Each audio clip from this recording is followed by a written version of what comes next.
on the cloud, but there were a couple of things. For example, our phone system that was on premise. So can we move it to the cloud quickly? Or how can we move and migrate some of our files to the cloud? So every day is very different.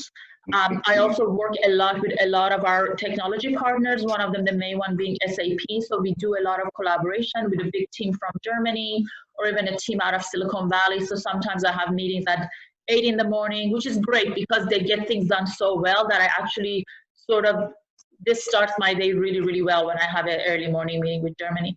But yeah, so that's a typical day is a lot of meetings basically. And it's not as exciting, but that's the reality of as you grow in your role, you have to get into, I get to do less of the day-to-day analytics, which is not the fun part, but you have to sort of look at the big picture strategy and enable everybody else basically to do this type of work.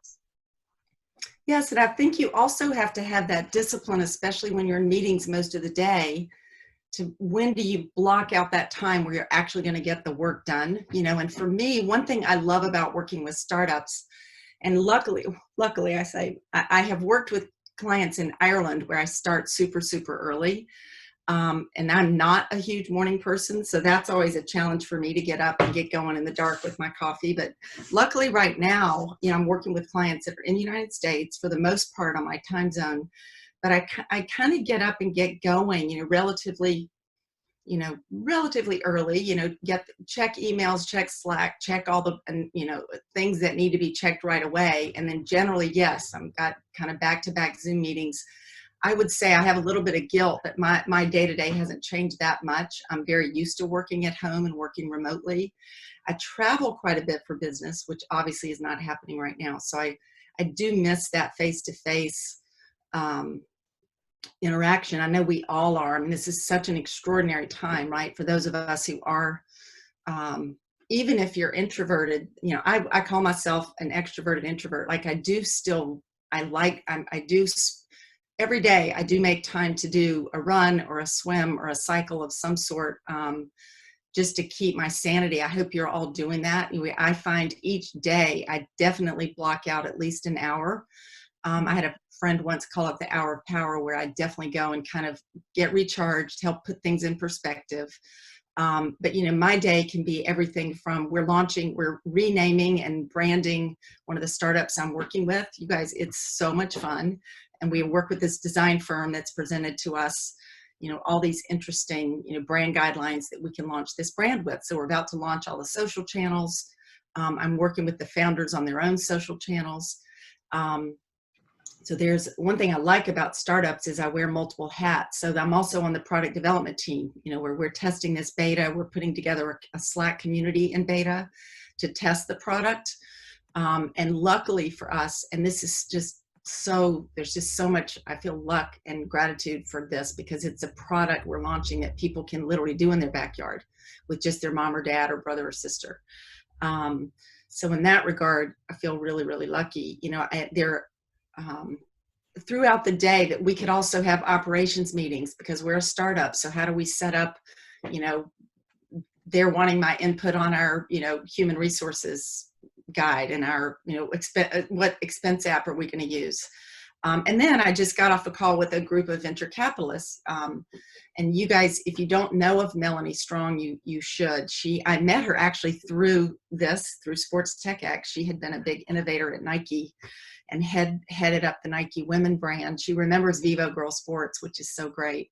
But I like, too, the process of fundraising. And I think this is a time where, dare I say, I do think there is more awareness for these venture capitalists to not just invest in leadership teams that are all white guys. I mean, and we will tell you at WiST, we love white guys. This is not about that, but it is about diversity of lived experiences, diversity we know leads to greater innovation.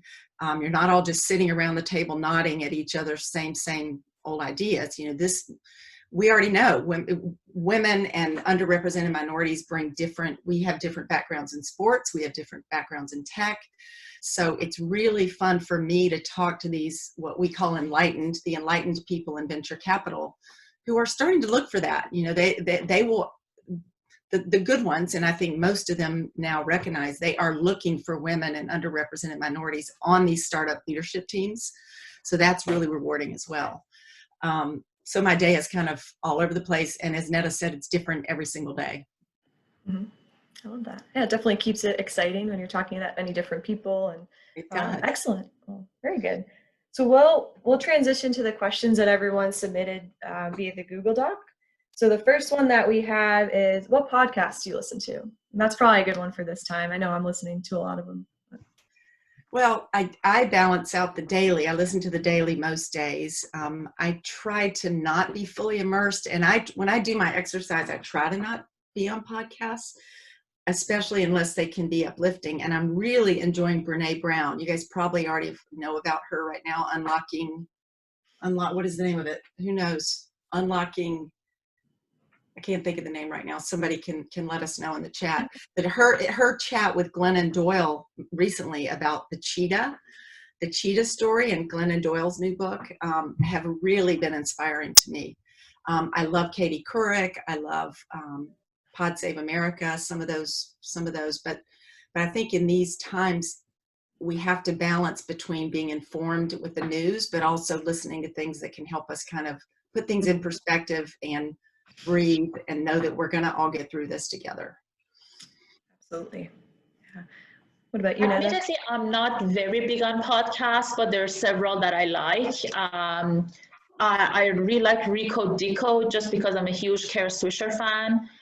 One of her best was there was an interview with Elon Musk that I really like, but she's topical, but she also focuses on technology. So it's not news, but sometimes it is news. So it's really great in that sense. I'm also a huge Adam Grant fan, and he has a work life podcast.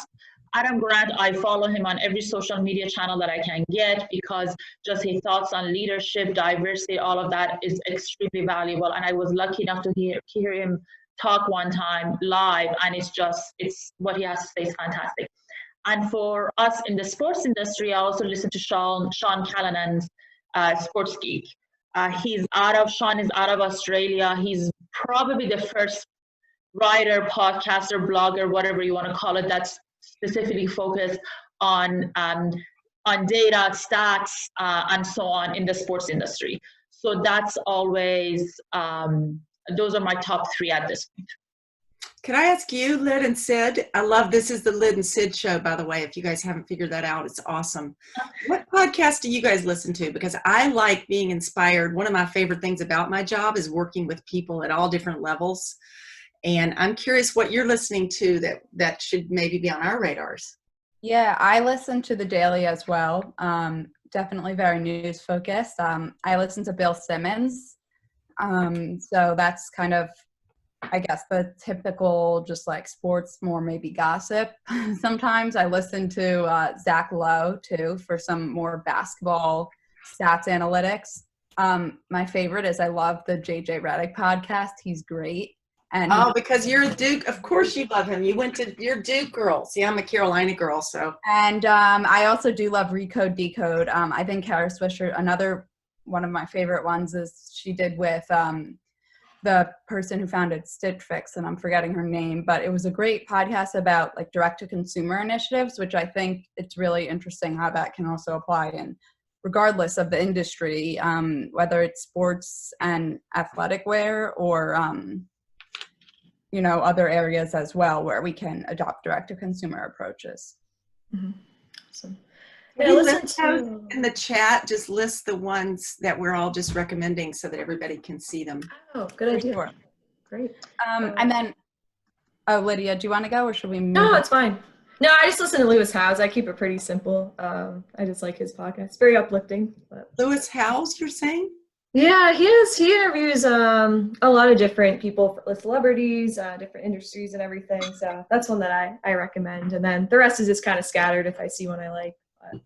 So for, I guess, both of you guys, what advice on hard and soft skills for young professionals do you have to be building to either get into sports or advance at their organizations or move to a different organization in sports?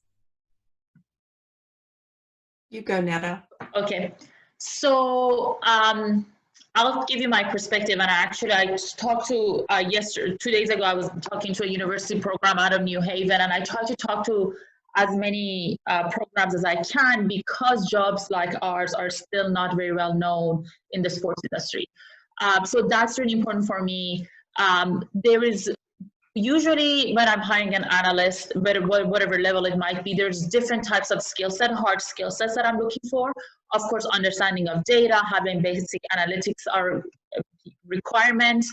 You know, sometimes I'm looking for somebody who has maybe more of a data scientist background. Sometimes I'm just looking for somebody who may be just out of school for a couple of years. One thing that is definitely the biggest focus, though, is the soft skills. And the more I grow as a person and the more I grow in my role, that becomes a bigger focus for me. I had a president when I was in Toronto, Richard Petty, who also actually has a couple of very good sports industry books. And he always used to say, we hire for attitude, we train for skills. And again, the more I grow there, I'm like, he was so right on. I have hired analysts that they were so focused on their analytics that they lost the bigger picture, and they would constantly go, but my regression analysis says that. But we are in an industry that there is a lot of emotion involved, and there's a lot of human elements involved in our industry. So having the soft skills of not only having a great perspective, being well-rounded, understanding how the emotion of a sports fan, especially in our case, impacts ticket sales, impacts, you know, who they're going to come and watch. All of that is extremely important. And the other part of it is that as a data group, within, whether you're in technology, analytics, whatever it might be, you are working with a lot of people who data is not a comfortable thing for them. They don't have the data skill sets because their skill sets are other things that is also required. You know, it could be marketing, sponsorship, ticket sales, or even basic operations of the building, which we all really rely on. And you have to be able to translate your work in a way that the people who are in the front lines can understand it and can make it actionable and use it. Otherwise, you're no good. Like, you could be Einstein, and if people don't understand what you're doing, we have absolutely no value. So that's where the soft skills come into play. Good communication, being able to build relationships with people. One of my team's focus is actually a lot on that. They go to ticketing meetings. They build one-on-one relationship with the team as much as possible. Otherwise, you know, the stereotype of you're an analyst sitting behind your computer and just doing nerdy things that don't talk to anybody, that is absolutely not true. And if you want to grow, and you know, the role of data is important in any organization right now, you have to be able to communicate about what you're doing to other people that may be even a little bit scared of it. I would echo all of that 100%, and I would add to it. I look for people who are eager to learn, you know, who feel like they're lifelong learners, because the reality is, and you know, as Neda said, we've all worked with people who maybe didn't have that growth mindset. If any of you, you know, I highly recommend, if you haven't read Carol Dweck's book, The Growth Mindset. And I interact, we in this business, and probably any business, any walk of life, when you run into someone who has a very fixed mindset, or they literally think they know everything about everything, I think it tends to come from a place of insecurity, because no one knows everything about everything. And let's just be so honest about, you know, we all have superpowers, and it's helpful to know what they are, what you feel like your own are. But I have so much respect for other people's superpowers. You know, when I've run companies and led product teams or led our CTO, you know, I think I want to learn from them, and I respect if they want to learn from me. Like, here are the reasons I'm asking you these questions. And vice versa. Like, I want you to ask me any questions that are relevant to you being able to succeed in your job. So I think learning from each other is important. Learning from outside sources is important. Listening skills, you know, it's important that you, as often as you can, listen more than you talk. Because I think people don't do that enough. That's why even in an environment like this, I would much rather have it be a dialogue than, you know, this type of format, because honestly, I'm sitting here and I feel like I could learn so much from any of you on this call right now. I think giving, you know, I find, you know, empathy for other people. There's always someone who has another struggle or a different struggle than your own. So having empathy I think is a very important soft skill, and recognizing that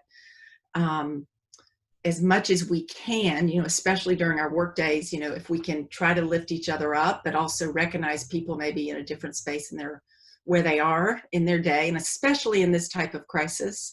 I'm not here to just be all Miss High Energy, positive energy, when I may not be feeling it, you may not be feeling it. So let's all just be real at the same time. Let's see if we can't focus on getting work done that's productive.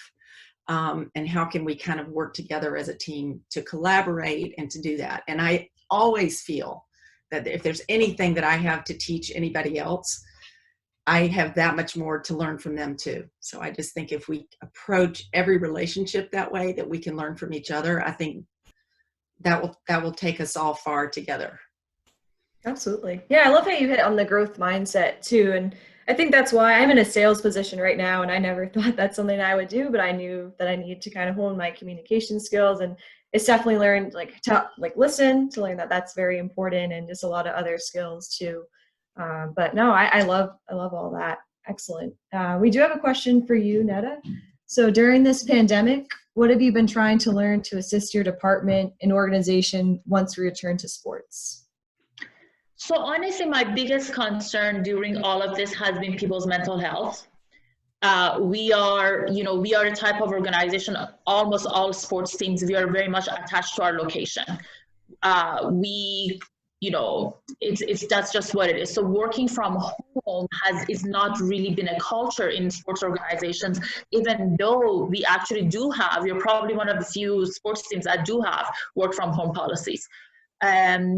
So this is a big transition for a lot of people. And a lot of people are isolated in a situation. We have a huge young workforce like yourselves that maybe live in a very small rental, especially Silicon Valley. Everybody knows how expensive it is. They might just have they might have a couple of roommates. So people might be in situations that are not ideal for just their overall well-being. So one of the things, my biggest concern is actually is making sure people are, I'm doing what I can to make sure my team has what they might need, just frankly being silly over our internal teams, just trying to build those relationships. And especially, again, I have 2 new people in my team. One of them started in December, one of them started in January, and they're sort of like, oh my God, what's going on a little bit. So,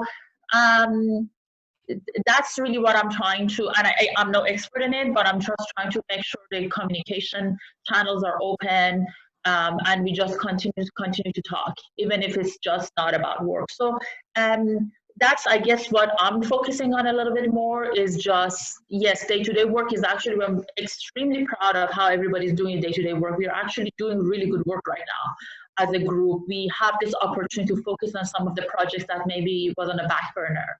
But we know this is going to come back, and we know now we're going to have maybe, if we had 4 months to the start of the next season, we might have nobody knows what's going to happen. So all you can do is prep for that.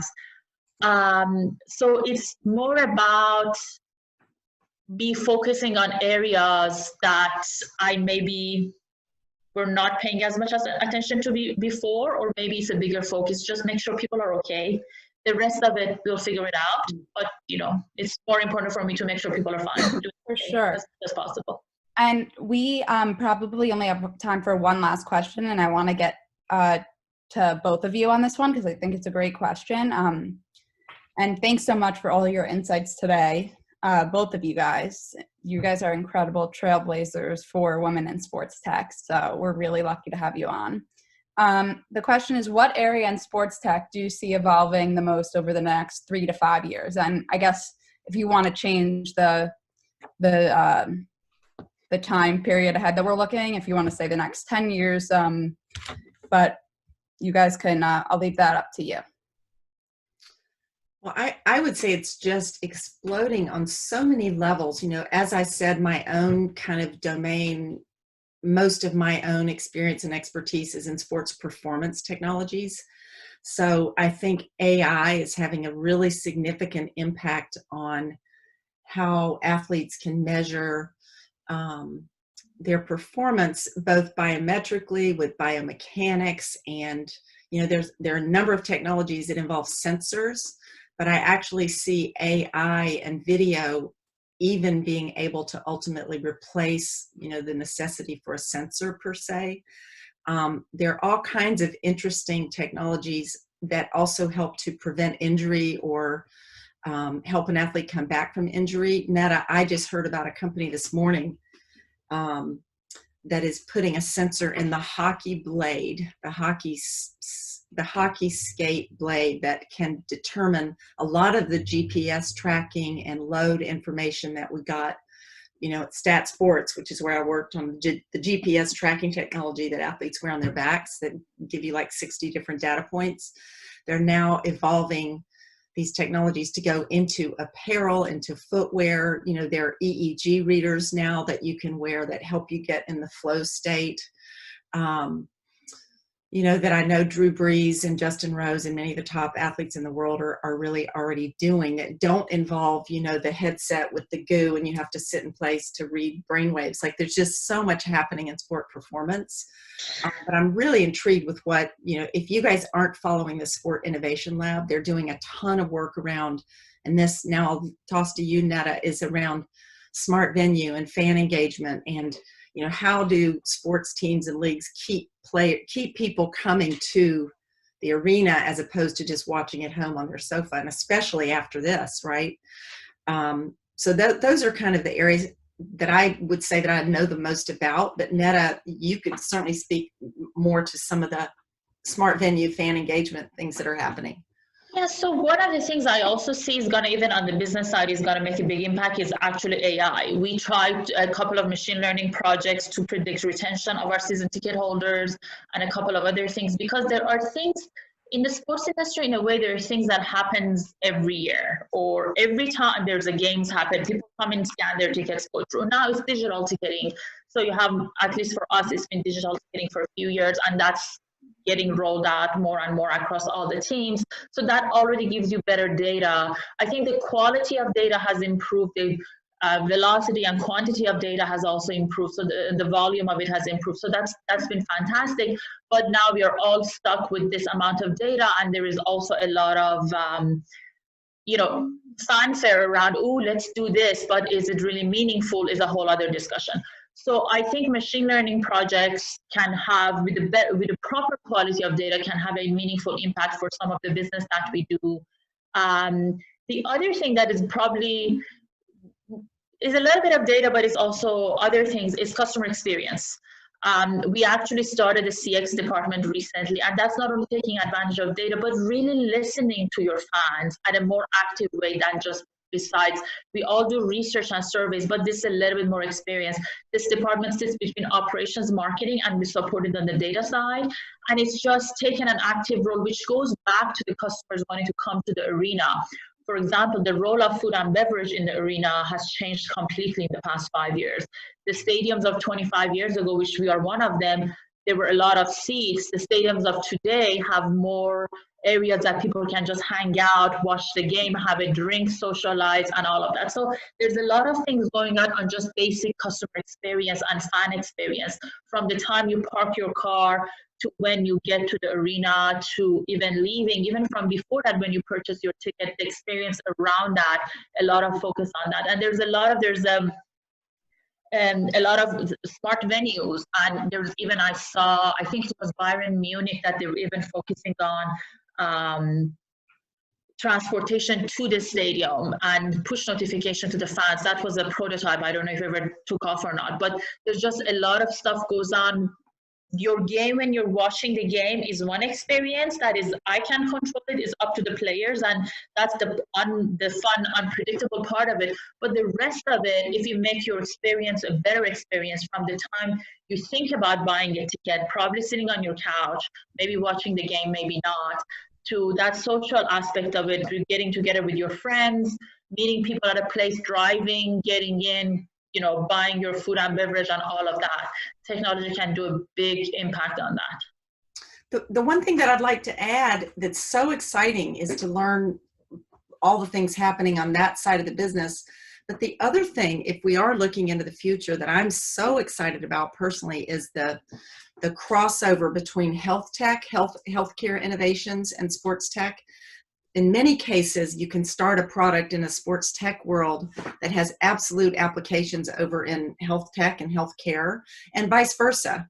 You know, there is a company that I'm a big fan of in Canada that has developed a sensorized insole that helps diabetic patients not get, you know, ulcers that can cause them to lose a limb. But now they know there's a sports tech application to that that can help footwear and, you know, manufacturers and innovation folks test out more readily what they say a shoe is going to do. It actually does. It can prevent injury, or, you know, all the things that they're trying to do with footwear innovation. So there's that crossover that I think is really compelling as well between health and sports tech. Awesome. Yeah, there's definitely a lot of opportunity out there, and hopefully this, you know, all informed you about their journey and all the options out there. But we're really excited for you to become a part of our community. So definitely follow us on Instagram if you haven't already, and we'll send a follow-up email outlining all those podcasts and everything. And we'll definitely keep you in the loop, because we'll definitely have some more webinars. Lydia, can I just add something quickly? Yeah. So I know, I'm not sure where everybody is at their careers or anything, but there are actually some teams and some organizations that are actively hiring. Charlotte Hornets is one of them. I think Sydney's team in the NBA is hiring. So check our job boards, but also our grants. Our grant application deadline is April 15th. This is something that's going to happen this summer, regardless of what's happening, you know, right now in the world. There are going to be organizations that are still looking to hiring. It might be, you know, a remote role, but all of us have adjusted to that. It's actually working really well. So just don't miss on some of the opportunities that exist right now. Yeah, for any students, college or grad students, WiST has its fellowship program, and we'll add that in the follow-up email as well. We extended that deadline to April 17th so that everyone can have time to jump in. We're running short on time, but if everyone, do you want to? Yeah, we'll take a picture if that's okay with you guys. We'll just put it on our Instagram or something, but yeah, smile. Whoever wanted to turn on their videos just so we could show how, And we don't care if you're in your pajamas. It's awesome. Yeah. I mean, how many of us are in sweatpants from the waist down, right? Yeah, yep. I'm trying not to do that. I got bored. Hi, everybody. Oh, this is the best, seeing everybody. Thank you all so much for joining, and let us know if you'd like us to do this more regularly, because there's a ton of WiST leaders who would be so happy to do the same thing. Nicely done. The cameras are coming on. I love this. Yeah. And also shout out to the guys who joined this call. Really, yes, that's fantastic to see. Yeah. Awesome. Thank you guys Come so on, much. don't worry. Yeah. Thanks, everyone. Have a good weekend, everybody. Be well. Take care. Be well. This is awesome. Thanks, everybody. Thank you. Bye. We'll see you soon.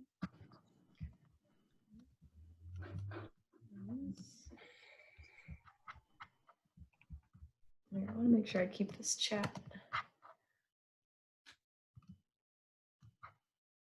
Hi, Dawn.